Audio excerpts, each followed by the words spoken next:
में गाय का कत्ल बंद हो जाए, ये हमारी सद इच्छा है, लेकिन गाय का कत्ल चलता रहे उसके लिए कोई बहुत बड़ा षड्यंत्र है, वो समझना जरूरी है।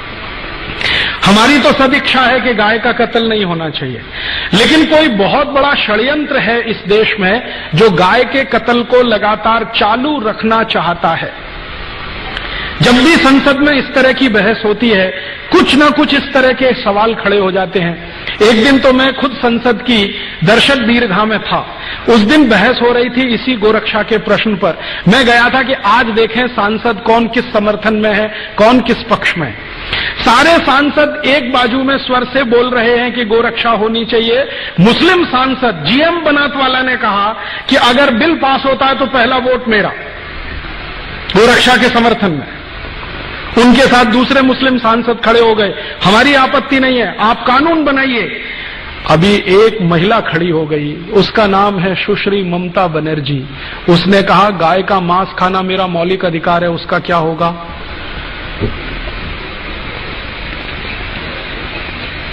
गाय का मांस खाना मेरा मौलिक अधिकार है, उसका क्या होगा? और ममता बनर्जी ने सुप्रीम कोर्ट के एक डिसीजन को कोट करके बोलना शुरू किया कि कोई कसाई गाय का कत्ल करता है, ये उसका मौलिक अधिकार है, उसका क्या होगा? ये सुप्रीम कोर्ट का जजमेंट है। तो मामला कहां बिल्कुल होते होते फिर फिसल गया। इसी तरह से एक बार और हुआ, हमारी संसद में सब तय हो गया कि गोरक्षा का बिल पास ही हो जाना चाहिए, सब हो जाना चाहिए। एक महामहिम भारत देश में राष्ट्रपति पद का चुनाव लड़े हुए एक व्यक्ति जीजी स्वेल खड़े हो गए कि मैं गाय का मांस खाता हूं, मेरा क्या होगा? तो मैंने उनको एक खत लिखा था जिसका जवाब उन्होंने नहीं दिया।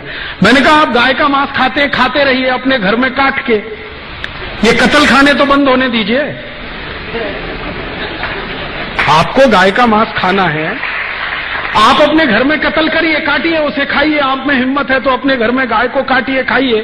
आपकी बीवी बच्चे भी आपको देखें उसको काटते हुए, खाते हुए, पड़ोसी भी देखें आपको काटते हुए, और अगली बार आप राष्ट्रपति पद का चुनाव लड़ें तो सबको पता तो चले कि ऐसा व्यक्ति इस देश में राष्ट्रपति बनना चाहता है। जवाब नहीं दिया उसके बाद, क्योंकि इस तर्क में क्या बुराई है? आपको गाय का मांस खाना है, ठीक है, खाइए ना, घर में काटिए, खाइए। ये कत्ल खाने क्यों चाहिए आपको? ये तो आपके मांस की सप्लाई नहीं करते, ये तो एक्सपोर्ट करते हैं सबका सब।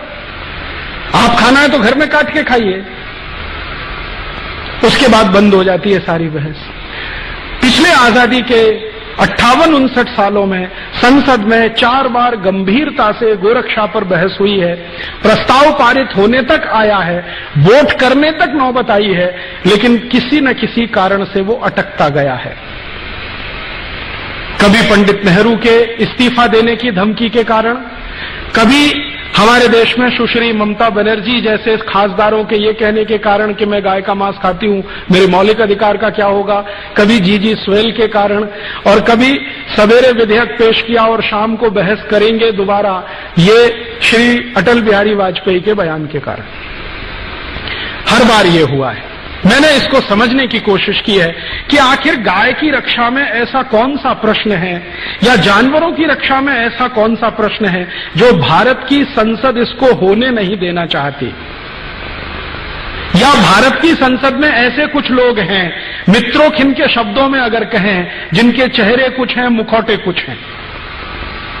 तो हम ढूंढना शुरू करें हमारे नजदीक में ऐसे कितने पॉलिटिशियंस हैं, खासदार हैं, आमदार हैं, जिनके चेहरे कुछ हैं, मुखौटे कुछ हैं। ढूंढें हम, कम से कम अपने बीच में खोजना तो शुरू करें, ताकि ये गंभीर प्रश्न आज नहीं तो कल हल हो सके, क्योंकि हल तो करना ही पड़ेगा इस प्रश्न को। आज नहीं तो कल, कल नहीं तो परसों, परसों नहीं तो नरसों। इस प्रश्न को बहुत दिनों तक टाल के नहीं रखा जा सकता। इसको ऐसे ही हल करना पड़ेगा जैसे कभी हमने कई गंभीर प्रश्न हल किए हैं। भारत पाकिस्तान के बंटवारे का प्रश्न था, बार बार टाल नहीं सकते थे तो हल किया, थोड़ा दर्द हुआ लेकिन हल हुआ। एक लाइन खींची गई कि वो पाकिस्तान है, ये भारत है। चीन के साथ हमारा गंभीर प्रश्न हुआ सीमा विवाद पर, बहुत दिनों तक टाल नहीं सकते थे तो हमने फैसला किया। ये भी प्रश्न बहुत गंभीर है क्योंकि भारत के करोड़ों लोगों की मान्यताओं से, आस्थाओं से जुड़ा हुआ है और हमारे संपूर्ण भारत के जीवन से जुड़ा हुआ है। एक बार ऐसा प्रयास शास्त्री जी ने भी किया था, लेकिन वहां भी दुर्भाग्य क्या हुआ कि शास्त्री जी ये प्रयास को शुरू करके ताशकंद गए समझौता करने पाकिस्तान से जनवरी 1966 में, और वहां से जीवित वापस नहीं लौटे। कानून बनाने के लिए जो पूर्ण कोशिश की थी वो वहीं की वहीं रुक गई। उसके बाद इस देश में आखिरी कोई प्रधानमंत्री था जिसने गोरक्षा का कानून बनाने का प्रयास किया, वो थे श्री अटल बिहारी वाजपेयी, जिन्होंने सवेरे सवेरे लोकसभा में एक विधेयक लाया और शाम को उसे वापस ले लिया। क्यों? तो श्री अटल बिहारी वाजपेयी की सरकार को समर्थन देने वाली दो बड़ी राजनीतिक पार्टियां, एक का नाम तेलुगु देशम और दूसरी तृणमूल कांग्रेस, दोनों ने लोकसभा में कहा कि अगर ये विधेयक आएगा और बहस होगी तो हम अभी सरकार से समर्थन वापस लेते हैं और सरकार गिराते हैं। ममता बनर्जी ने जब ये बयान दिया लोकसभा में तो बाहर आते ही उनको पत्रकारों ने पूछा कि आप ऐसा क्यों बोल रही हैं, गाय की हत्या बंद हो जाने दीजिए, बहुत समय से ये चल रहा है मामला। तो ममता बनर्जी ने जोर से कहा कि गाय का मांस खाना मेरा मौलिक अधिकार है, कोई कैसे रोक सकता है। किसी पत्रकार ने याद दिलाया कि आप तो ब्राह्मण हैं, पंडित हैं, बंगाली, और आप ऐसा बोलते हैं। उसने कहा सो व्हाट। और दूसरी तरफ ये जो तृणमूल कांग्रेस जैसी ही एक पार्टी है तेलुगु देशम, उसका जो मुख्य चंद्रबाबू नायडू, उसने हैदराबाद में बयान दिया कि अगर सरकार ने गोहत्या का विधेयक पारित कराया तो कल समर्थन हम वापस लेते। तो श्री अटल बिहारी वाजपेयी अपनी सरकार बचाने के चक्कर में वो बिल जो सवेरे लाया वो शाम को बिना बहस के वापस ले गया। सरकार बचाना उस समय उनके लिए मुख्य था, गो हत्या रुकवाना मुख्य नहीं बना। मैंने अटल जी को उस समय एक चिट्ठी लिखी थी कि काश आपने सरकार गिर जाने दी होती इस मुद्दे पर, तो गारंटी की बात थी कि अगली बार आप 2/3 मेजोरिटी से इस देश में चुनकर आते।